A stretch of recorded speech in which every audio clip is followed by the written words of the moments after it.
ಎಲ್ರಿಗೂ ನಮಸ್ಕಾರ. ಇವತ್ತು ನನಗೆ ಬಹಳ ಸಂತೋಷದ ಸಂಗತಿ, ನಾನು ನಿಮ್ಮೆಲ್ಲರ ಆಶೀರ್ವಾದದ ನಂತರ ಲೋಕಸಭೆಗೆ ಆಯ್ಕೆಯಾದ ನಂತರ ಮೊದಲ ಬಾರಿಗೆ ನನ್ನ ಗುರುಗಳು ನಾನು ಅವರ ಬಳಿ ನನ್ನ ವಕೀಲ ವೃತ್ತಿಯನ್ನು ಪ್ರಾರಂಭ ಮಾಡಿ ಕೆಲಸ ಮಾಡ್ತಿದ್ದಂಥ ಅಶೋಕ್ ಹಾರ್ನಳ್ಳಿ ಅವರ ಜೊತೆಗೆ ಮೊದಲ ಬಾರಿ ನಾನು ವೇದಿಕೆಯನ್ನು ಹಂಚಿಕೊಳ್ಳುವಂಥ ಒಂದು ಸೌಭಾಗ್ಯ ಇವತ್ತು ಸಿಕ್ಕಿದೆ. ಅವರಿಗೆ ನನ್ನ ನಮಸ್ಕಾರಗಳನ್ನು ನಾನು ತಿಳಿಸ್ತಾ ಇದ್ದೇನೆ. ಹಾರ್ನಳ್ಳಿ ಅವರ ಹತ್ರ ನಾನು ನೇರವಾಗಿ ಪಾಠವನ್ನು ಕಲ್ತಿದ್ರೆ ಆರ್ ಜಗನ್ನಾಥನ್ ಅವರನ್ನ ಸ್ವರಾಜ್ಯದಲ್ಲಿ ರೆಗ್ಯುಲರ್ ಆಗಿ ಓದೋದ್ರ ಮುಖಾಂತರ ಅವರು ನನ್ನನ್ನು ಪ್ರಭಾವ ಮಾಡಿದ್ದಾರೆ. ಆ ದೃಷ್ಟಿಯಲ್ಲಿ ಅವರು ಕೂಡ ನನಗೆ ಗುರುಗಳು. ಆರ್ ಜಗನ್ನಾಥನ್ ಅವರು ಇವತ್ತು ಭಾರತದಲ್ಲಿರುವಂತಹ ಅತ್ಯಂತ ಸೂಕ್ಷ್ಮ commentator on finance, on politics, on current affairs, on policy issues. ಅದರಿಂದ ಇವತ್ತು ನಾನು ರವೀಂದ್ರ ಪೈ ಅವರಿಗೆ ಮತ್ತು ಚನ್ನಮಲ್ಲಿಕಾರ್ಜುನ್ ಅವರಿಗಿಬ್ಬರಿಗೂ ಇಂಥ ಇಬ್ಬರು ಮಹನೀಯರು ಯಾರು ನನಗೆ ವೈಯಕ್ತಿಕವಾಗಿ ನನ್ನ ಜೀವನದಲ್ಲಿ ಬಹಳ ದೊಡ್ಡ ಪ್ರಭಾವವನ್ನು ಬೀರಿದ್ದಾರೋ ಅಂಥ ಇಬ್ಬರು ಹಿರಿಯರ ಜೊತೆಗೆ ಇವತ್ತು ಕಾರ್ಯಕ್ರಮದಲ್ಲಿ ಭಾಗವಹಿಸುವಂತಹ ಅವಕಾಶವನ್ನು ಮಾಡಿಕೊಟ್ಟಿರುವುದಕ್ಕೆ ಅವರಿಬ್ಬರಿಗೂ ಮತ್ತು ಪ್ರೊಫೆಷನಲ್ ಸೆಲ್ಲಿಗೆ ನನ್ನ ಕೃತಜ್ಞತೆಗಳನ್ನು, ಧನ್ಯವಾದಗಳನ್ನು ನಾನು ಅರ್ಪಿಸ್ತಾ ಇದ್ದೇನೆ. ಸ್ನೇಹಿತರೆ, ಮಾನ್ಯ ಹಾರ್ನಳ್ಳಿ ಅವರು ಮತ್ತು ಜಗನ್ನಾಥನ್ ಅವರು ಬಹಳ ಕಾಂಪ್ರಿಹೆನ್ಸಿವ್ ಆಗಿ ಸಾಕಷ್ಟು ವಿಚಾರಗಳನ್ನು ತಿಳಿಸಿದ್ದಾರೆ. ಮೊದಲ 10 ನಿಮಿಷದಲ್ಲಿ ಒಂದಿಷ್ಟು ರಾಜನೀತಿಕವಾಗಿರುವಂತಹ, ಪೊಲಿಟಿಕಲಿ ಇಂಪಾರ್ಟೆಂಟ್ ಆಗಿರುವಂತಹ ಇದರ ರಿಪರ್ಕಷನ್ಸ್ ಏನು ಅನ್ನೋದ್ರ ಬಗ್ಗೆ ಮಾತ್ರ ನಾನು I will try to focus my attention. ಭಾರತದಲ್ಲಿ ಈ ಪದೇ ಪದೇ ಚುನಾವಣೆ ಆಗೋದ್ರಿಂದಾಗಿ ಮತ್ತು ಚುನಾವಣೆಯೇ ಒಂದು ರೀತಿಯ ಬಿಸ್ನೆಸ್ ಆಗಿರೋದ್ರಿಂದಾಗಿ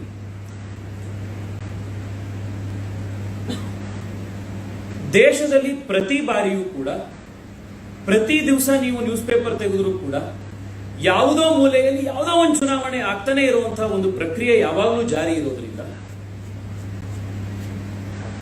ದೇಶದಲ್ಲಿ ಎಲೆಕ್ಷನ್ಸ್ಗಳು ಅತ್ಯಂತ ಪ್ರಾಹಿಬಿಟಿವ್ಲಿ ಎಕ್ಸ್ಪೆನ್ಸಿವ್ ಆಗಿಬಿಟ್ಟಿದ್ದಾವೆ. Elections have become prohibitively expensive in India.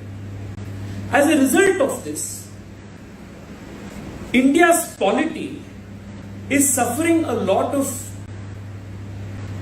issues going to the very credibility of India's democracy. ಒಂದೆರಡು ಪ್ರಮುಖವಾದಂತಹ ಅಂಶಗಳನ್ನು ನೀವು ಪರಿಗಣಿಸಿ. ಚುನಾವಣೆಗಳು ತುಂಬಾ ಎಕ್ಸ್ಪೆನ್ಸಿವ್ ಆದಾಗ ಅದು ಸರ್ಕಾರದ ಮೇಲೆ ಮಾತ್ರ ಹೊರೆಯಲ್ಲ. ರವೀಂದ್ರ ಪೈ ಹೇಳ್ತಾ ಇದ್ರು ಎಷ್ಟು ಸರ್ಕಾರಕ್ಕೆ ಹೊಣೆ ಆಗುತ್ತೆ ಅಂತ.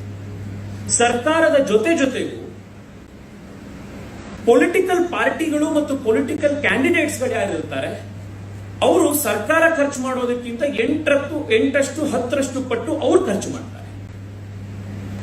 ಈ ಖರ್ಚಿನಿಂದಾಗಿ ಇಡೀ ದೇಶದ ಪೊಲಿಟಿಕಲ್ ಸಿಸ್ಟಮ್ ಏನಿದೆ ಅದು ಪ್ರಾರಂಭದಿಂದ ಕಡೆಯವರೆಗೂ 5 ವರ್ಷ ಒಂದು ರೆಂಟ್ ಸೀಕಿಂಗ್ ಮಾಡೆಲ್ಗೆ ಇಡೀ ವ್ಯವಸ್ಥೆಯನ್ನು ತಳ್ಳಿಬಿಟ್ಟಿದೆ. ಮೊದಲು. ಎರಡನೇದು ಏನಾಗಿದೆ ಅಂತಂದ್ರೆ, ಯಾರ ಬಳಿ ದುಡ್ಡಿದೆಯೋ ಅವರು ಮಾತ್ರ ಚುನಾವಣೆಯಲ್ಲಿ ಕಂಟೆಸ್ಟ್ ಮಾಡ್ಲಿಕ್ಕೆ ಸಾಧ್ಯ ಅನ್ನುವಂತಹ ಒಂದು ಅತ್ಯಂತ ದುರಾದೃಷ್ಟ ವ್ಯವಸ್ಥೆಯನ್ನ ಸಮಾಜದಲ್ಲಿ ತಂದುಬಿಟ್ಟಿದೆ. And you don't have to go beyond looking at India's political map to ascertain the truth of this assertion. The very fact that all political parties in India, with the exception of the BJP and to an exception the Communist Party, the fact that all political parties have become like private corporations in the hands of a few families only indicates the fact that those who inherit monetary legacy of a certain individual will also inherit the political legacy of an individual.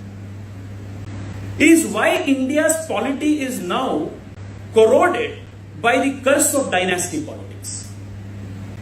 One nation, one election's first casualty will be this dirty game of dynasty politics. Is why all these families across the country, especially the regional parties, do not want one nation, one election to happen.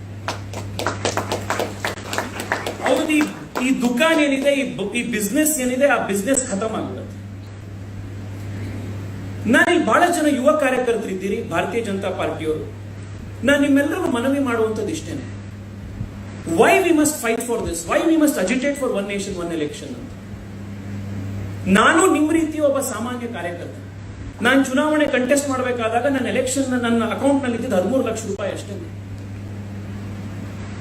ನಾನು ಭಾರತೀಯ Janata ಪಾರ್ಟಿಯಿಂದ contest ಮಾಡಿದ್ರಿಂದ, ನರೇಂದ್ರ ಮೋದಿ ಪ್ರಧಾನಿ ಅಭ್ಯರ್ಥಿ ಆಗಿದ್ರಿಂದ ಬೆಂಗಳೂರು ದಕ್ಷಿಣದಲ್ಲಿ ನಾನು ಗೆಲ್ಲಿಕ್ಕೆ ಸಾಧ್ಯ ಆಯಿತು.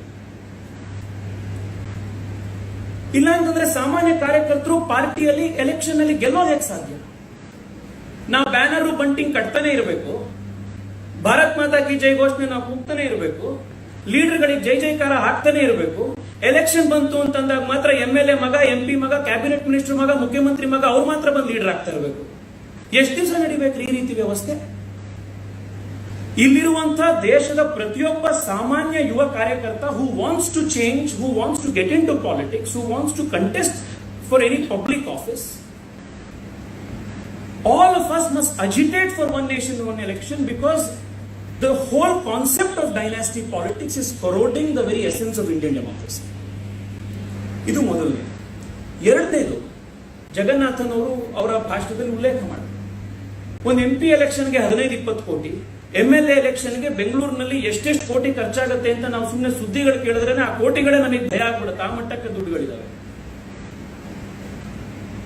ಈ ರೀತಿ ಖರ್ಚು ಮಾಡಿರುವಂತಹ ವ್ಯಕ್ತಿ ಮಾಡೋದು ಮೊದಲನೇ ಕೆಲಸ ಏನು? From the first day in office he will have to do two things. He will not only have to recover the cost of the previous election, but also make enough funds arrangement for the next election. And ಹಿಂದಿನ election compare ಮಾಡಿದಾಗ inflation ನೀವು ಹೋಲಿಸಿದ್ರೆ next election ಬಂದಾಗ rate ಜಾಸ್ತಿ ಆಗಿರುತ್ತೆ, voter primary ಕೂಡ ಜಾಸ್ತಿ ಆಗಿರುತ್ತೆ.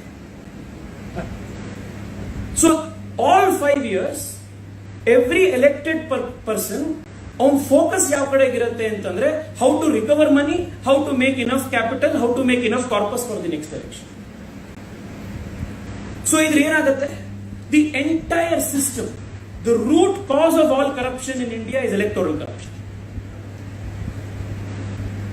ಎಲ್ಲಿಂದ ಸ್ಟಾರ್ಟ್ ಆಗುತ್ತೆ?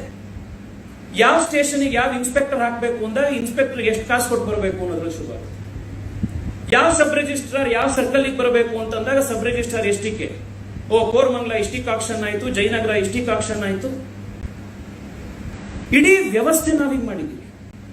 Because the political leader spends to get elected, he in turn, ಈಗ ನಾವು ಟ್ರಿಕಲ್ ಡೌನ್ ಅಪ್ರೋಚ್ ಏನ್ ಹೇಳ್ತೀವಿ, ಟ್ರಿಕಲ್ ಡೌನ್ ಇಂದ ಇಕಾನಮಿ ಆಗ್ತಾ ಇರೋದು ಇದರಲ್ಲಿ. ನೆಕ್ಸ್ಟ್ ಅಧಿಕಾರಿ ಏನ್ ಮಾಡ್ತಾನೆ ಅದೇ ಮಾಡ್ತಾನೆ, ಅವನು ಕೆಳಗಡೆ ಬಂದಿರೋನು ಅದೇ ಮಾಡ್ತಾ ಬರ್ತಾನೆ. ಸೊ ಇವತ್ತು ನೀವು ನಿಮ್ಮ ಮನೆ ಎದುರುಗಡೆ ಕನ್ಸ್ಟ್ರಕ್ಷನ್ ಮಾಡಬೇಕು ಅಂತ ಜಲ್ಲಿ ಕಲ್ಲು ಅಥವಾ ಮರಳನ್ನ ಸಿಮೆಂಟ್ ನ ತೆಗೆದುಕೊಂಡು ಬಂದಿದ ತಕ್ಷಣ ಒಬ್ಬ AEE ಬಂದು ನೋಟಿಸ್ ಕೊಟ್ಟು ಅಲ್ಲಿರೋ ಲೋಕಲ್ ಕಾರ್ಪೊರೇಟರ್ ಬಂದು ನಿಮಗೆ ಸಮಸ್ಯೆ ಕೊಡೋದು ಯಾಕೆ ಅಂತಂದ್ರೆ ಒನ್ ನೇಷನ್ ಒನ್ ಎಲೆಕ್ಷನ್ ಇಲ್ಲದರೆ ಇಡೀ ವ್ಯವಸ್ಥೆ ಈ ರೀತಿ ದುಡ್ಡಿನ ಮೇಲೆ ರೆಂಟ್ ಸೀಕಿಂಗ್ ಮೇಲೆ ನಿಂತಿರೋದ್ರಿಂದಾಗಿ ಇಡೀ ವ್ಯವಸ್ಥೆ ಕರಪ್ಟ್ ಆಗೋಗ್ತಿದೆ. ಇವತ್ತು Narendra Modi one nation one election ಯಾಕೆ ತಗೊಂಡು ಬರಬೇಕು ಅಂತಿದ್ದಾರೆ ಅಂತಂದ್ರೆ ಪ್ರಧಾನಮಂತ್ರಿ ಕಚೇರಿಯಿಂದ ಹಿಡಿದು ಸಣ್ಣ ಹಳ್ಳಿಲಿರುವಂತಹ ತಹಸೀಲ್ದಾರ್ ವಿಲೇಜ್ ಅಕೌಂಟೆಂಟ್ ಕಚೇರಿಯವರೆಗೂ ಈ ಭ್ರಷ್ಟಾಚಾರವನ್ನು ತೆಗೆದು ಬಿಸಾಕಬೇಕು ಅನ್ನೋ ಕಾರಣಕ್ಕೆ ಒನ್ ನೇಷನ್ ಒನ್ ಎಲೆಕ್ಷನ್ ತರಬೇಕು ಅಂತ. ಅದಕ್ಕೆ those who are benefiting from this status quo or the ones who want to continue the status. ಮೂರನೇದು, ಜಸ್ಟ್ ಲೈಕ್ ಫ್ರೀ ಮಾರ್ಕೆಟ್, ಇವತ್ತು ನಾವು ಕಾಂಪಿಟೇಷನ್ ಬಗ್ಗೆ ಮಾತಾಡ್ತೇವೆ. Why are we privatizing certain companies? PSUs. Why are we letting private players open and play in newer sectors? Because with more entrants, more people coming and participating, there will be more competition for good things. Nimige,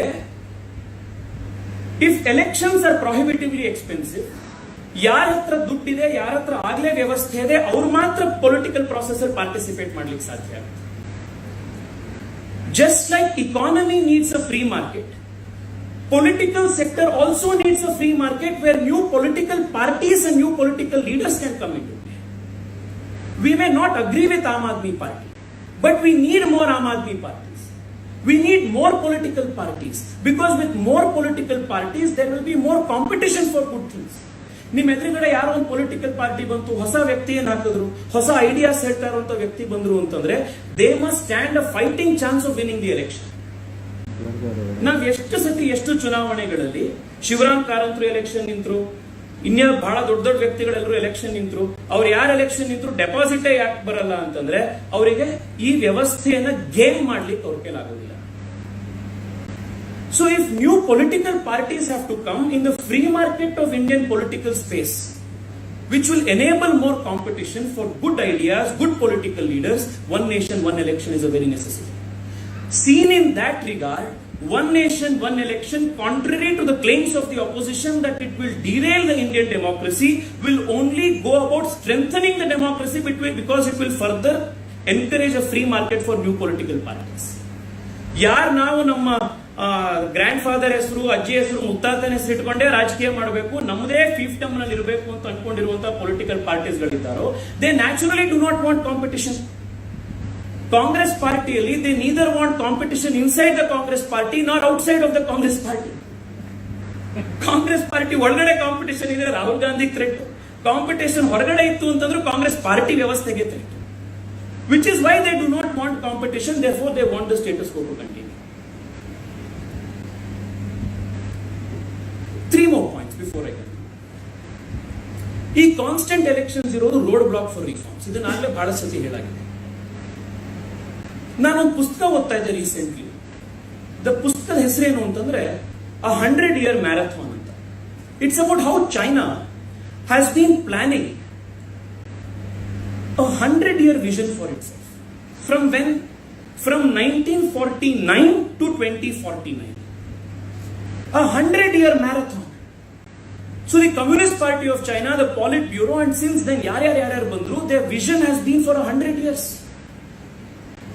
As a result of that, he won Belt and Road Initiative. All of these, the string of pearls, all of these are a part of that 100-year marathon. When China can think of 100 years, is rather thinking of a 100-year plan. Nam vision elligide. It is said, Ranganathan andru ಒಂದು ಪುಸ್ತಕದಲ್ಲಿ ಬರೆದಿದ್ರು, difference between a statesman and a politician ಏನು ಅಂತ. A statesman thinks for a generation, a politician thinks from an election to another election. This is the vision of a politician. ನಿಮಗೆ 5 ವರ್ಷಕ್ಕೆ ಒಂದ್ಸತಿ election ಇದ್ರೇನೆ your election is limited for, your vision is limited for 5 years. Imagine if you have elections every other year, your entire vision is for 1 year. Therefore your reforms are also just stalled because there is no long term vision. ಯಾಕೆ ನಮ್ಮ ದೇಶದಲ್ಲಿ GST ಮಾಡ್ಲಿಕ್ಕೆ ಎಷ್ಟು ವರ್ಷ ತಗೊಂಡಿತ್ತು? ಈ farm laws ಅನ್ನ, the farm laws has been debating from 2001 ಇಂದ ನಾವು ಇದನ್ನ ಡಿಬೇಟ್ ಮಾಡ್ತಾ ಇದ್ದೀವಿ. The reason why we have not been able to get the political will ಅಂತಂದ್ರೆ is because not that there weren't great leaders, but because political will ಅನ್ನ ನಾವು consolidate ಮಾಡ್ಲಿಕ್ಕೆ ಯಾಕೆ ಆಗ್ಲಿಲ್ಲ ಅಂತಂದ್ರೆ ಇಲ್ಲೊಂದು ಚುನಾವಣೆ ಅಲ್ಲೊಂದು ಚುನಾವಣೆ ಸದಾ ಇರಬೇಕಾದಾಗ the leader is the central government is always in an insecurity feeling. ಯಾವಾಗಲೂ ಇನ್ಸೆಕ್ಯೂರಿಟಿ ಮೋಡಲ್ ಇರುತ್ತೆ. ಇದರಿಂದ this is a very important. ಎರಡನೇದು, ಎಲೆಕ್ಷನ್ ಟೈಮ್ ಬಂದಾಗ ಒಂದಿಷ್ಟು ಭಾಷಣ ಮಾಡ್ತೀವಿ, ಇನ್ಯಾರಿಗೂ ಏನೋ ಹೆಸರು ಕರಿತೀವಿ. ಈ ಪೋಲರೈಸೇಷನ್ ಆಫ್ ದ ಸೊಸೈಟಿ ಏನಿದೆ, ಇದು ಎಲೆಕ್ಷನ್ ಟೈಮ್ ನಲ್ಲಿ 2 ತಿಂಗಳು 3 ತಿಂಗಳು ಆಗೋದ್ರೆ sir, and then the society must go on to heal itself and bring together people and start governing.